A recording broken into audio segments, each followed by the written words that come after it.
भक्तों, नया साल शुरू होने से पहले बासी रोटी का यह उपाय चुपचाप कर लेना। आपकी 7 जन्मों की गरीबी हमेशा के लिए दूर हो जाएगी। नए साल में माता लक्ष्मी आपकी जिंदगी में इतना धन बरसाएगी कि आपसे संभाला नहीं जाएगा। जिंदगी के सारे दुख दूर हो जाएंगे। मनचाही शादी करनी है तो वो भी हो जाएगी। गंभीर से गंभीर बीमारियों से मुक्ति मिल जाएगी। परिवार में सुख शांति आएगी। प्यारे साथियों, बासी रोटी का यह उपाय आपकी जिंदगी को पूरी तरह से बदल देगा और आने वाले नए साल में आपकी जिंदगी स्वर्ग से भी बेहतरीन बन जाएगी। मुझे पता है आप अपने जीवन में बहुत दुख झेल रहे हो, बहुत परेशानी आपने इस साल सही है, लेकिन भक्तों, नया साल बस कुछ ही दिनों में शुरू हो रहा है और अगर आप अभी ये बासी रोटी का उपाय कर लेंगे तो आपके घर में माता लक्ष्मी दौड़ी चली आएगी और हमेशा हमेशा के लिए रहने लगेगी। आप जहां काम करेंगे, जिस चीज को हाथ में लेंगे, वहां से धन दौलत आपको मिलने लगेगा और इतना पैसा आएगा कि आप भी सोचोगे कि मैं इसे कहां कहां रखूं। भक्तों, आज मैं आपसे कोई साधारण बात नहीं कह रहा हूं। आज जो शब्द मेरे मुख से निकलने वाले हैं वे केवल आवाज नहीं है, वे अनुभव है, वे शास्त्रों की गहराइयों से निकली हुई चेतावनियां हैं। ये कोई कथा नहीं है, कोई मनोरंजन नहीं है, बल्कि वे सत्य है जिसे सुनकर कई लोग चुप हो जाते हैं और कई लोग डर जाते हैं, क्योंकि यह वह ज्ञान है जो हर किसी को नहीं बताया जाता। हर कान इसके योग्य नहीं होता।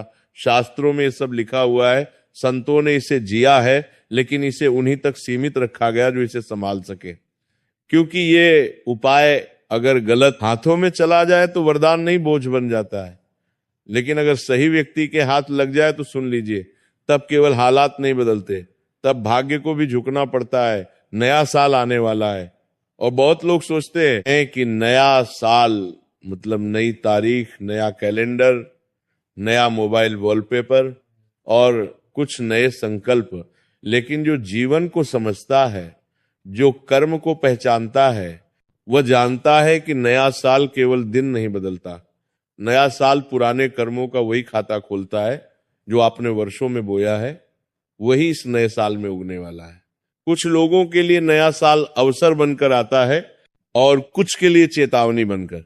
इसलिए अगर हर साल नया साल आता है और आपकी हालत वही की वही रहती है तो दोष समय का नहीं है, दोष किस्मत का भी नहीं है, दोष आपके कर्मों का है। अगर आपके जीवन में गरीबी पीछा नहीं छोड़ रही, चाहे आप कितना भी मेहनत कर ले, चाहे दिन रात खप जाए, फिर भी पैसा हाथ में टिकता नहीं, अगर कर्ज उतरने का नाम नहीं ले रहा, एक जाता है तो दूसरा सिर पर बैठ जाता है, अगर विवाह की बात बनते बनते टूट जाती है, रिश्ते आते हैं लेकिन टिकते नहीं, बार बार अपमान और निराशा हाथ लगती है, अगर शत्रु बिना कारण नुकसान पहुंचा रहे हैं, बदनामी हो रही है, झूठे आरोप लग रहे हैं और आप समझ ही नहीं पा रहे कि किसका दोष है, या फिर शरीर दवा खाकर भी ठीक नहीं हो रहा, इलाज चलता है लेकिन राहत नहीं मिलती, मन भारी रहता है, नींद नहीं आती, तो उस समय अपने भाग्य को मत कोसिए। उस समय समझ लीजिए कि दोष भाग्य का नहीं है, दोष आपके कर्मों का है।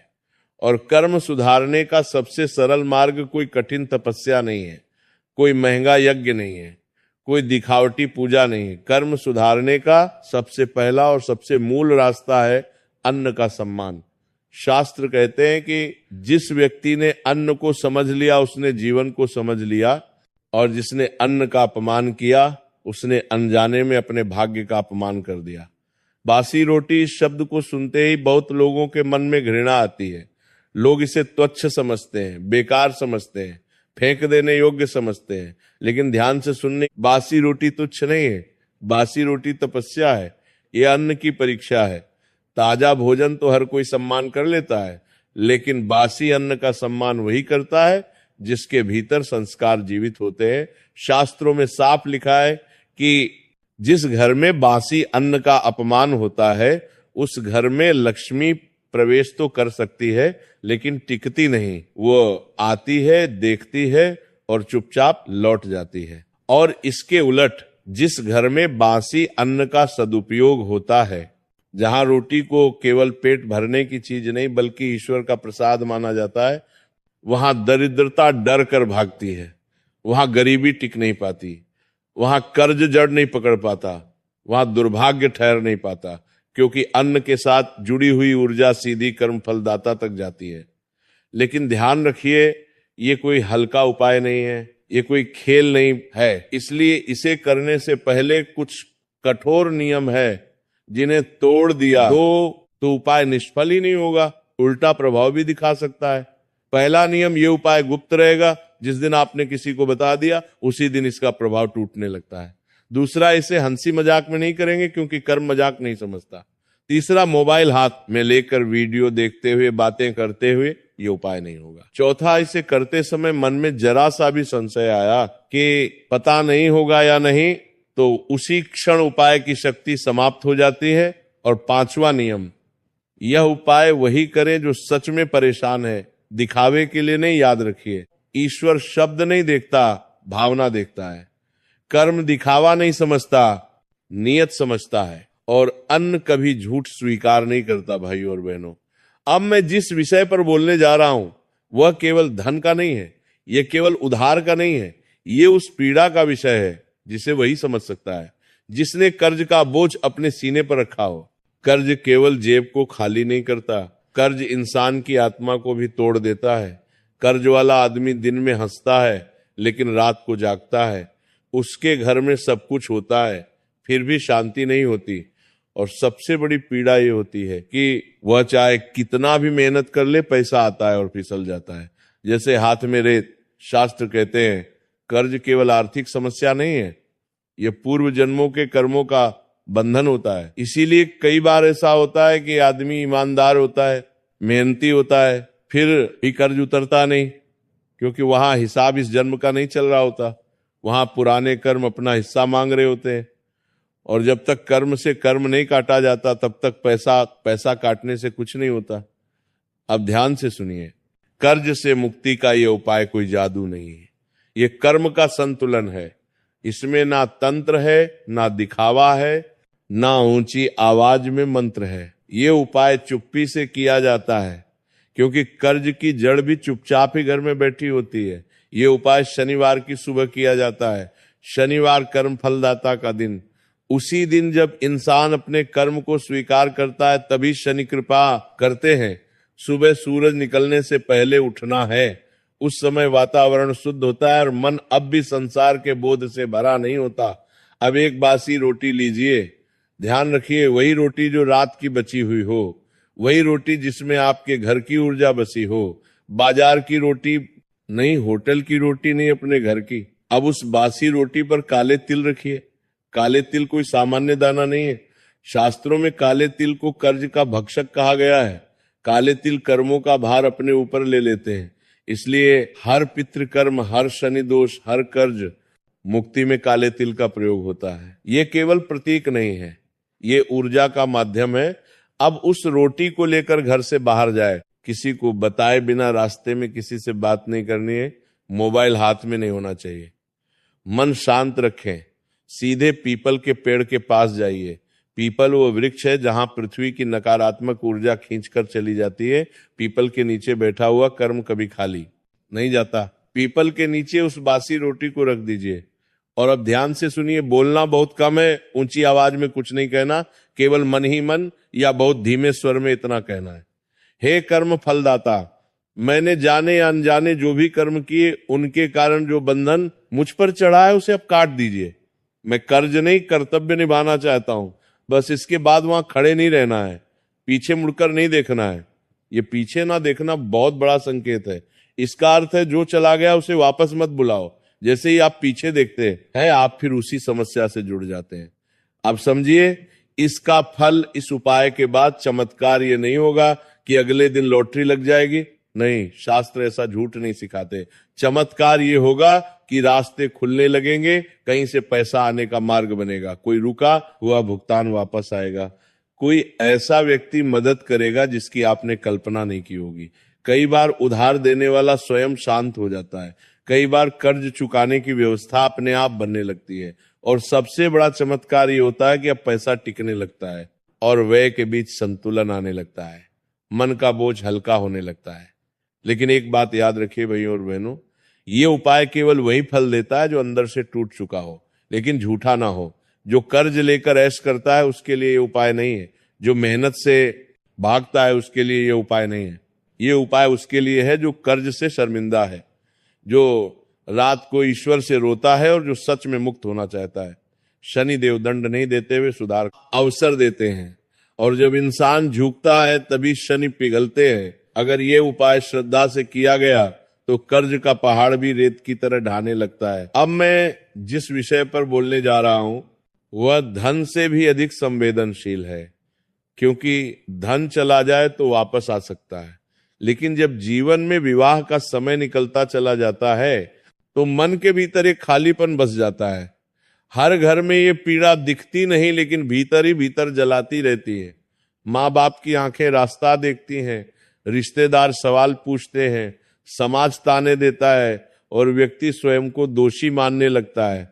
कई बार तो हालात ऐसे हो जाते हैं कि प्रेम भी है, समझ भी है, फिर भी विवाह नहीं हो पाता। और कई बार सब कुछ ठीक होते हुए भी एक के बाद एक रिश्ता टूट जाता है। शास्त्र कहते हैं विवाह का रुकना कोई साधारण बात नहीं है, ये केवल उम्र का विषय नहीं है, ये कर्म और ग्रहों का संकेत होता है। जब पिछले जन्मों के वचन अधूरे रह जाते हैं, जब किसी का हृदय अनजाने में दुखाया जाता है, या जब परिवार की स्त्री पुरुष ऊर्जा में असंतुलन आ जाता है, तब विवाह योग बंध जाता है। इसलिए कई बार लड़का लड़की योग्य होते हैं, सुंदर होते हैं, संस्कारी होते हैं, फिर भी उनका घर बसने में देर होती है। अब ध्यान से सुनिए, विवाह केवल दो शरीरों का मिलन नहीं है, विवाह दो कर्मों का बंधन है। इसलिए इसका उपाय भी शरीर से नहीं, भाव और अन्न से जुड़ा हुआ होता है, और इसी कारण यह उपाय बहुत गुप्त है, बहुत सरल है, लेकिन उतना ही प्रभावशाली भी। ये उपाय सोमवार की रात किया जाता है। सोमवार मन का दिन है, चंद्र का दिन है, और विवाह मन के संतुलन से ही होता है। उस रात घर में जो रोटी बच जाए वही बासी रोटी इस उपाय की आधार बनेगी। ध्यान रहे, ये रोटी किसी मजबूरी की नहीं, श्रद्धा की होनी चाहिए। मन में ये भावना हो कि मैं अपने कर्म सुधारने जा रहा हूं। अब उस बासी रोटी के 2 टुकड़े कर लीजिए। ये 2 टुकड़े केवल रोटी नहीं है, ये स्त्री और पुरुष ऊर्जा का प्रतीक है। अब पहला टुकड़ा अगली सुबह गाय को खिलाइए। गाय शुद्धता की प्रतीक है, माता है, करुणा है। जब गाय को अन्न दिया जाता है तो घर की रुकावटें धीरे धीरे पिघलने लगती हैं। गाय उस अन्न के साथ आपके घर का दुख भी अपने भीतर ले लेती है। अब दूसरा टुकड़ा उसी दिन कौवे को दीजिए। बहुत लोग कौवे को अशुभ समझते हैं, लेकिन शास्त्र कहते हैं कौवा पितरों का दूत है। विवाह में देरी कई बार पितृदोष के कारण भी होती है। जब कौवे को अन्न दिया जाता है तो वह संदेश ऊपर तक ले जाता है कि यह व्यक्ति अपने कर्म सुधारना चाहता है, और जब पितृ प्रसन्न होते हैं तो विवाह के मार्ग अपने आप खुलने लगते हैं। अब यहाँ एक बहुत जरूरी बात समझ लीजिए, इस उपाय को करते समय कोई जल्दबाजी नहीं करनी है। मन में किसी विशेष व्यक्ति का नाम लेकर हाट नहीं करनी है। शास्त्र कहते हैं जब हम जिद करते हैं तब कर्म उलझता है। केवल इतना भाव रखें कि हे ईश्वर, जो मेरे लिए उचित हो वही शीघ्र मेरे जीवन में आए। इस उपाय के बाद जो परिवर्तन आते हैं वे धीरे आते हैं, लेकिन स्थायी होते हैं। अचानक बातचीत शुरू होती है, रुके हुए रिश्ते दोबारा सामने आते हैं, परिवार का मन बदलने लगता है, और कई बार जिस रिश्ते को आप असंभव मान चुके होते हैं वही सहज रूप से संभव हो जाता है। प्रेम विवाह के मामले में भी यही होता है। विरोध कम होने लगता है, घर का वातावरण नरम पड़ता है और बात टकराव से समाधान की ओर बढ़ती है। लेकिन भाइयों और बहनों, एक बात याद रखिए, ये उपाय किसी गलत संबंध को सही नहीं करता। ये किसी छल, किसी अनैतिक रिश्ते को बल नहीं देता। ये उपाय केवल उसी प्रेम को फल देता है जिसमें सम्मान हो, धैर्य हो और भविष्य की जिम्मेदारी उठाने की क्षमता हो। अगर नीयत साफ है तो रास्ता साफ होता है। और अंत में मैं यही कहूंगा, विवाह भागने से नहीं आता, विवाह दबाव से नहीं होता। विवाह तब होता है जब इंसान भीतर से तैयार हो जाता है। जब आप अन्न का सम्मान करते हैं तो ईश्वर आपके जीवन के सबसे बड़े बंधन को अपने हाथ से जोड़ देते हैं। अगर ये बात हृदय में उतर गई तो समझ लीजिए विवाह का समय दूर नहीं। भाइयों और बहनों, अब जो बात मैं कहने जा रहा हूं उसे सुनते समय मन में हलचल होगी। कुछ लोगों को ये बात भारी लगेगी, कुछ को डराएगी और कुछ को भीतर से झक छोड़ देगी, क्योंकि ये विषय केवल धन का नहीं है, ये दरिद्रता की आत्मा का विषय है। गरीबी केवल जेब की स्थिति नहीं होती, गरीबी एक अवस्था है, एक संस्कार है जो पीढ़ियों तक चलता है। आपने देखा होगा एक ही घर में जन्मे दो भाई, एक बहुत आगे बढ़ जाता है और दूसरा जीवन भर संघर्ष करता रहता है। वहां फर्क मेहनत का नहीं होता, वहां फर्क कर्म और अन्न के व्यवहार का होता है। शास्त्र बहुत स्पष्ट कहते हैं, दरिद्रता तब आती है जब लक्ष्मी नाराज नहीं बल्कि उदास हो जाती है, और लक्ष्मी तब उदास होती है जब घर में अन्न का अपमान होता है, श्रम का अपमान होता है और जो मिला है उसके लिए कृतज्ञता नहीं होती। बहुत लोग कहते हैं हम तो ईमानदार हैं फिर भी गरीब हैं, लेकिन शास्त्र कहते हैं ईमानदारी पर्याप्त नहीं होती, संस्कार भी चाहिए, और संस्कार का पहला संकेत है अन्न के प्रतिभाव। अब ध्यान से सुनिए, बासी रोटी कोई साधारण चीज नहीं है, ये उस अन्न का अंतिम रूप है जिसने आपको जीवित रखा, ताकत दी और अब भी आपके घर में पड़ा है। ये अन्न की अंतिम परीक्षा है। ताजा भोजन का सम्मान तो हर कोई करता है, लेकिन बासी रोटी का सम्मान वही करता है जिसके भीतर लक्ष्मी को रोकने की पात्रता होती है। इसलिए संत कहते हैं बासी रोटी को फेंकने वाला व्यक्ति अनजाने में अपने भाग्य को फेंक देता है। अब इस उपाय को समझिए, लेकिन शब्दों से नहीं, भाव से समझिए। ये उपाय धन बुलाने का नहीं है, ये उपाय गरीबी को विदा करने का है, क्योंकि जब तक गरीबी जाती नहीं तब तक धन आता भी है तो ठहरता नहीं। ये उपाय गुरुवार या शनिवार की रात किया जाता है। ये रात इसीलिए चुनी जाती है क्योंकि रात मन की सच्चाई बाहर लाती है। दिन में इंसान झूठ बोल लेता है, लेकिन रात में उसका मन स्वयं से झूठ नहीं बोल पाता। उस रात घर में जो रोटी बच जाए वही बासी रोटी साधना का आधार बनेगी। ध्यान रखिए, इस रोटी को बोझ मत समझिए, इसे ऐसे देखिए जैसे ये आपके जीवन का संदेश वाहक हो। अब उस रोटी पर थोड़ा सा गुड़ रखिए। गुड़ केवल मिठास नहीं है, ये जीवन की कटुता को स्वीकार करने का प्रतीक है। ये संकेत है कि आप जीवन में आई कठिनाइयों को भी स्वीकार करते हैं और उनसे भागना नहीं चाहते। उसके बाद उस रोटी पर चावल के कुछ दाने रखिए। चावल पूर्णता और निरंतरता का संकेत है। यह दर्शाता है कि आप आधे रास्ते से लौटने वाले नहीं हैं। अब इस रोटी को हाथ में लेकर कुछ क्षण रुक जाइए, आंखें बंद करिए और अपने जीवन को याद कीजिए। कहां कहां पैसा आया और कहां कहां बह गया, कहां मेहनत की और कहां परिणाम नहीं मिला। और फिर मन ही मन यह स्वीकार कीजिए कि कहीं ना कहीं मुझसे भी भूल हुई है। यही स्वीकार इस उपाय की आत्मा है। अब सूर्योदय से पहले घर से बाहर निकल जाइए, किसी को बताए बिना। यह गुप्तता इसलिए आवश्यक है क्योंकि लक्ष्मी दिखावे से नहीं आती। रास्ते में किसी से बात नहीं करनी है, मोबाइल नहीं देखना है। मन को शांत रखते हुए ऐसे चलिए जैसे आप कोई भारी बोझ उतारने जा रहे हो।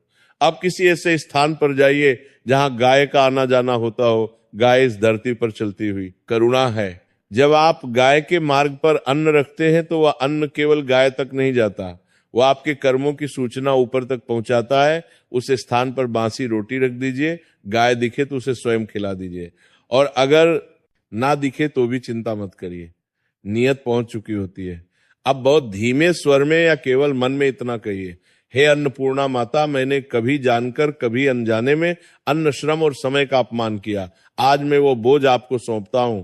मेरे जीवन से अभाव का संस्कार निकाल दीजिए और मुझे धन नहीं धन के योग्य बना दीजिए। इसके बाद वहां रुकना नहीं है, पीछे मुड़कर नहीं देखना है। ये पीछे ना देखना बहुत गहरा संकेत है। इसका अर्थ है अब आप पुराने अभाव को दोबारा देखने नहीं जा रहे। अब समझिए इसका प्रभाव। ये उपाय आपको अचानक अमीर नहीं बना देगा, लेकिन ये आपको गरीब रहना असंभव बना देगा। धीरे धीरे ऐसे अवसर आने लगेंगे जिन पर आपने पहले ध्यान नहीं दिया था। खर्चों में अपने आप संयम आएगा, हाथ में आया पैसा रुकने लगेगा, और सबसे बड़ा परिवर्तन ये होगा कि आपके मन से डर निकलने लगेगा, क्योंकि दरिद्रता पहले मन में रहती है फिर जेब में उतरती है। लेकिन भाइयों और बहनों, एक अंतिम सत्य समझ लीजिए, ये उपाय उस व्यक्ति के लिए नहीं है जो बिना मेहनत के धन चाहता है। ये उपाय उस व्यक्ति के लिए नहीं है जो दूसरों को ठग कर आगे बढ़ना चाहता है। ये उपाय उस व्यक्ति के लिए है जो मेहनत करता है लेकिन भीतर से टूट चुका है। लक्ष्मी माँ रास्ता नहीं खोजती, वे पात्र खोजती है, और जब पात्र तैयार हो जाता है तो धन को आने से कोई नहीं रोक सकता। जिस दिन आपने रोटी को बोझ नहीं वरदान समझ लिया, उसी दिन से गरीबी ने आपके जीवन में अपना स्थान खो दिया। अगर ये बात आपके भीतर उतर गई तो समझ लीजिए सेठ अब अभाव नहीं, अब अपारता की बारी है। भाइयों और बहनों, अब जो विषय मैं छेड़ने जा रहा हूं वो सबसे संवेदनशील है, क्योंकि धन चला जाए तो मन टूटता है, रिश्ते बिगड़े तो हृदय दुखता है, लेकिन जब शरीर साथ छोड़ने लगता है तब इंसान का विश्वास भी डगमगाने लगता है। बीमारी केवल शरीर का कष्ट नहीं होती, बीमारी मनुष्य की आस्था की परीक्षा होती है। दवा चलती है, डॉक्टर बदलते हैं, रिपोर्ट आती है, खर्च बढ़ता है, लेकिन भीतर कहीं एक डर बैठ जाता है, पता नहीं अब ठीक भी होऊंगा या नहीं। शास्त्र बहुत स्पष्ट कहते हैं, हर बीमारी दवा से नहीं जाती। कुछ बीमारियां शरीर में नहीं, कर्मों में जड़ जमा कर बैठी होती हैं। इसीलिए आपने देखा होगा, एक ही बीमारी दो लोग, एक जल्दी ठीक हो जाता है, दूसरा वर्षों तक जूझता रहता है। फर्क दवा का नहीं होता, फर्क कर्म और मन की स्थिति का होता है। अब ध्यान से सुनिए, बीमारी तब आती है जब शरीर थकता है, लेकिन बड़ी बीमारी तब आती है जब मन हार मान लेता है, और मन तब हारता है जब भीतर अपराध बोध, डर, दबा हुआ दुख और अधूरी बातें जमा हो जाती हैं। शास्त्र कहते हैं, जब इंसान अन्न का अपमान करता है या अन्न को केवल पेट भरने की वस्तु समझता है, तब वही अन्न धीरे धीरे औषधि होना बंद कर देता है। और जब अन्न औषधि ना रहे तब दवा भी अपना पूरा असर नहीं दिखा पाती। अब इस उपाय को समझिए। ये उपाय दवा के विरुद्ध नहीं है, ये उपाय डॉक्टर के विरुद्ध नहीं है, ये उपाय कर्म और शरीर के बीच का टूटा हुआ संवाद जोड़ने का है। इसलिए इसे हल्के में मत लीजिए। ये उपाय रविवार की सुबह किया जाता है। रविवार सूर्य का दिन, सूर्य शरीर की आत्मा है, उसी से शक्ति आती है, उसी से रोग प्रतिरोधक क्षमता बनती है। उस सुबह घर में जो रोटी बची हो वही बासी रोटी इस साधना का माध्यम बनेगी। याद रखिए, ये वही रोटी होनी चाहिए जिसने आपको पोषण दिया हो, क्योंकि शरीर को वही शक्ति होनी चाहिए। अन्न ठीक करता है जो कभी उसे जीवित रख चुका हो। अब उस बासी रोटी के साथ थोड़ा सा गुड़ लीजिए। गुड़ यहाँ मिठास के लिए नहीं है, गुड़ यहाँ कटु अनुभवों को स्वीकार करने का प्रतीक है। बहुत सी बीमारियां इसलिए बढ़ जाती हैं क्योंकि इंसान अपने दुख को दबाकर रखता है। अब उस रोटी और गुड़ को लेकर किसी चींटी के स्थान पर रह जाइए। चींटी छोटी है लेकिन सामूहिक शक्ति का प्रतीक है। चींटी अन्न का अपमान नहीं करती, वह हर कण को जीवन मानती है। अब उस बासी रोटी को वहां रख दीजिए और अब बहुत ध्यान से सुनिए। इस क्षण मन में कोई शिकायत नहीं होनी चाहिए, न बीमारी से न ईश्वर से, न अपने भाग्य से। केवल एक स्वीकार होना चाहिए। मन ही मन या बहुत धीमे स्वर में इतना कहिए, हे जीवन देने वाले, मैंने जाने या अनजाने में अपने शरीर का अपमान किया, मैंने थकान को नजरअंदाज किया, मैंने दुख को दबाया, मैंने अन्न को हल्के में लिया। आज मैं ये भार छोड़ रहा हूं, मेरे शरीर को फिर से स्वस्थ होने की अनुमति दीजिए। इसके बाद वहां रुकना नहीं है, पीछे मुड़कर नहीं देखना है। ये पीछे ना देखना इस बात का संकेत है कि अब आप बीमारी को अपनी पहचान नहीं बनाएंगे। आप ये स्वीकार करेंगे कि बीमारी आई है, लेकिन अब वो आपकी कहानी नहीं रहेगी। अब समझिए इसका प्रभाव। ये उपाय तुरंत रिपोर्ट नहीं बदलता, लेकिन ये शरीर की लड़ने की शक्ति जगा देता है। धीरे धीरे दवा असर दिखाने लगती है, दर्द की तीव्रता कम होती है, मन हल्का होने लगता है, नींद सुधरती है, और जब मन शांत होता है तब शरीर अपने आप मरम्मत शुरू कर देता है। बहुत लोग पूछते हैं, क्या इससे बड़ी बीमारी भी ठीक हो सकती है? शास्त्र उत्तर देते हैं, जब मनुष्य जीने का निर्णय कर ले तो शरीर उसका साथ छोड़ने की हिम्मत नहीं करता। लेकिन भाइयों और बहनों, एक बात बहुत स्पष्ट समझ लीजिए, ये उपाय उसी पर असर करता है जो बीमारी को अपना अंत नहीं मानता, बल्कि उसे एक संदेश मानता है। जो व्यक्ति भीतर से कह देता है अब मैं हार गया, उसके लिए कोई उपाय नहीं चलता। पर जो व्यक्ति कहता है मैं अभी जीवित हूं, उसके लिए ईश्वर भी रास्ता बना देते हैं। बीमारी दंड नहीं है, बीमारी संकेत है, और जो संकेत को समझ लेता है वो पीड़ा से आगे निकल जाता है।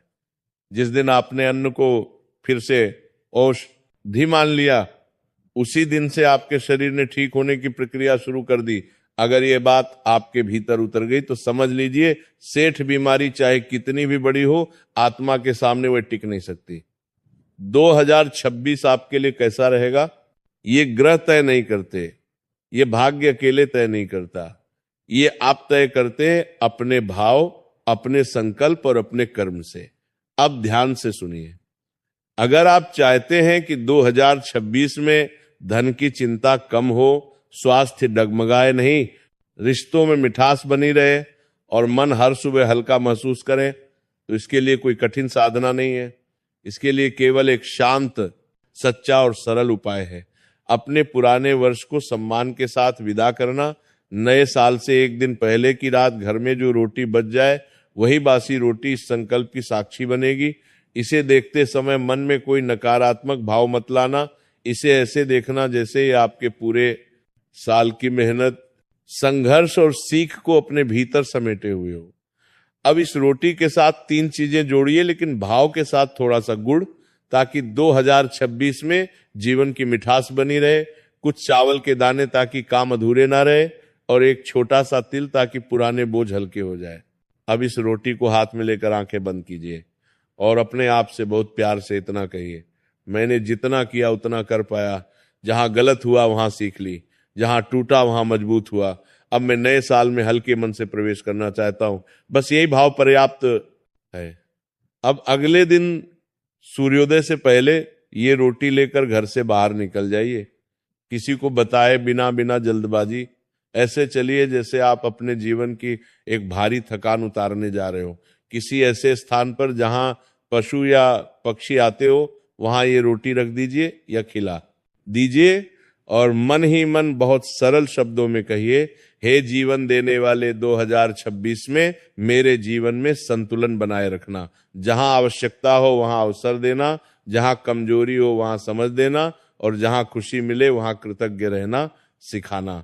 इसके बाद शांति से लौट आइए, पीछे मत देखिए, क्योंकि पीछे देखने का अर्थ है पुराने बोझ को फिर उठाना। आप समझिए इसका सुंदर फल 2026 में सब कुछ परफेक्ट नहीं होगा, लेकिन सब कुछ संभालने लायक होगा।